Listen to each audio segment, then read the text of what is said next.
नमस्कार। वसंत पंचमी और सरस्वती पूजा की ढेर सारी शुभकामनाओं के साथ यह प्रार्थना करता हूं कि माता सरस्वती पूरे संसार को सद्बुद्धि दे।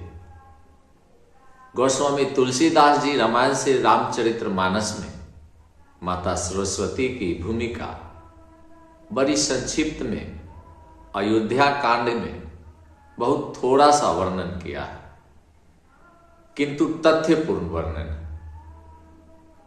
भगवान श्री राम के जब राजगद्दी मिलने वाली थी, महाराज दशरथ ने बड़े बड़े ऋषि महर्षि से एक तिथि सुनिश्चित कराई थी कि भगवान श्री राम को उस तिथि पर राजगद्दी सौंप दिया जाए। यह भी तथ्यात्मक बात है कि उस समय के महान महान ऋषि महात्मा भगवान श्री राम के राजगद्दी के लिए दिन रखे थे, तिथि निर्धारित की थी, और उसी दिन भगवान श्री राम का वनवास हो गया।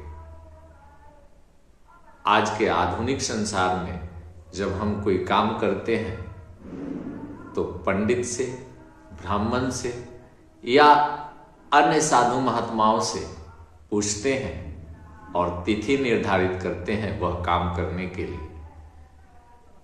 किंतु उस समय के महान महान जो ऋषि महात्मा थे, उन्होंने तिथि निर्धारित की थी भगवान श्री राम के राज तिलक की, और ठीक उसी दिन भगवान श्री राम का वनवास हो जाता है। इसी में गोस्वामी तुलसीदास जी ने माता सरस्वती की एक छोटी सी भूमिका का वर्णन किया है।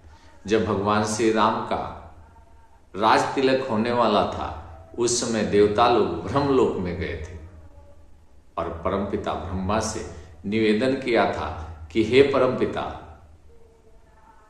भगवान श्री राम का जन्म रावण से युद्ध करने के लिए हुआ था, राक्षसों का वध करने के लिए हुआ था, धर्म की स्थापना करने के लिए हुआ था। अगर भगवान श्री राम अयोध्या के राजा बन जाएंगे तो यह सभी काम अधूरे रह जाएंगे। अतः कोई ऐसा उपाय कीजिए कि भगवान श्री राम राजा न बन पाए। उस समय माता सरस्वती ब्रह्मलोक में ब्रह्मदेव के पास ही थी। ब्रह्मदेव माता सरस्वती की ओर देखे और माता सरस्वती देख करके मुस्काई कि हे ब्रह्मदेव, भला इसमें मैं क्या कर सकता हूं? प्रभु श्री राम का राज तिलक होने वाला है, राजा बनने वाले हैं, यह तो खुशी की बात है। देवताओं को जलन हो रही है, देवता लोग अपने कार्य सिद्ध करने के लिए प्रस्तुत हुए हैं, आपसे कह रहे हैं, मैं इसमें क्या कर सकता हूं? तब ब्रह्मदेव ने माता सरस्वती को बताया था कि देवी, भगवान श्री राम का अवतार राजा बनने के लिए नहीं हुआ है, असुरों का विनाश करने के लिए हुआ है, धर्म की स्थापना करने के लिए हुआ है। इसलिए आप कुछ ऐसा कीजिए कि भगवान श्री राम का राज तिलक न हो। और तब देवी सरस्वती ने मंथरा का मति हेर दिया था। कहते हैं बुद्धि और विद्या का देवी हैं माता सरस्वती, और उन्होंने मंथरा का बुद्धि हेर दिया था। मंथरा देवी कैकेयी की दासी थी। महाराज दशरथ की 3 पत्नियां थीं, जिनमें से एक देवी कैकेयी थी, दूसरी माता कौशल्या जो भगवान श्री राम की माता थी, और तीसरी सुमित्रा जी जो लक्ष्मण जी की माता थी, और देवी कैकेयी भरत और शत्रुघ्न जी की माता थी।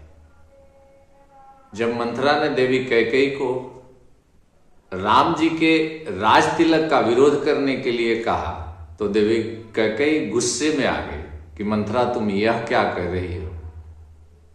राम मेरे लिए प्राणों से प्रिय हैं, मैं राम का राज तिलक देखना चाहती हूं, और तुम कह रही हो कि राज तिलक नहीं होना चाहिए। देवी सरस्वती मंथरा का मति फेरे थे, इसलिए मंथरा बार बार कैकेयी को समझा रही थी कि हे रानी कैकेयी, तुम अपने पुत्र भरत की चिंता करो, अपने पुत्र शत्रुघ्न की चिंता करो।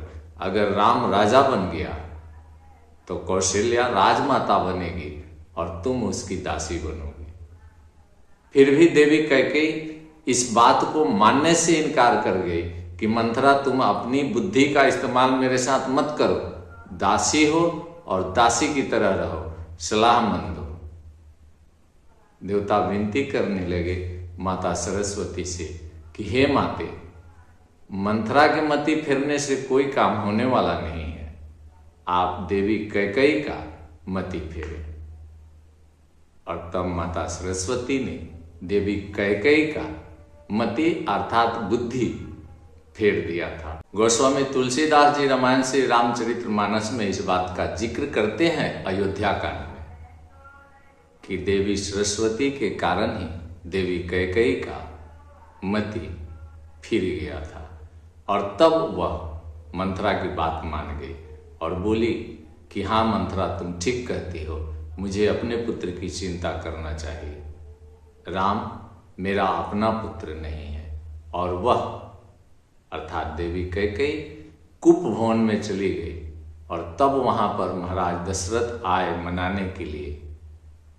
देवी कैकेयी ने उन्हें ताना मारा कि आप केवल वर मांगो कहते हैं, कभी कुछ देते नहीं हैं, ऐसे ही केवल वर मांगो कहते हैं। आपने एक बार वर मांगने के लिए कहा था, 3 वरदान देने के लिए कहा था, आपको याद है? वह वरदान मुझे, मेरा आपके ऊपर उधार है, पहले वह दे दीजिए, फिर आप मांगने के लिए कुछ कहिएगा। महाराज दशरथ ने हंसते हुए कहा था, देवी तुम जो मांगो मैं देने के लिए तैयार हूं। देवी कैकेयी ने वहां पर पहला वरदान मांगा था कि अयोध्या का राजा भरत होना चाहिए।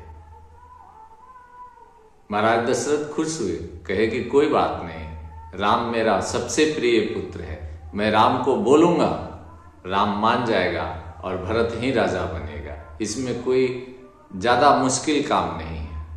दूसरा वरदान मांगे।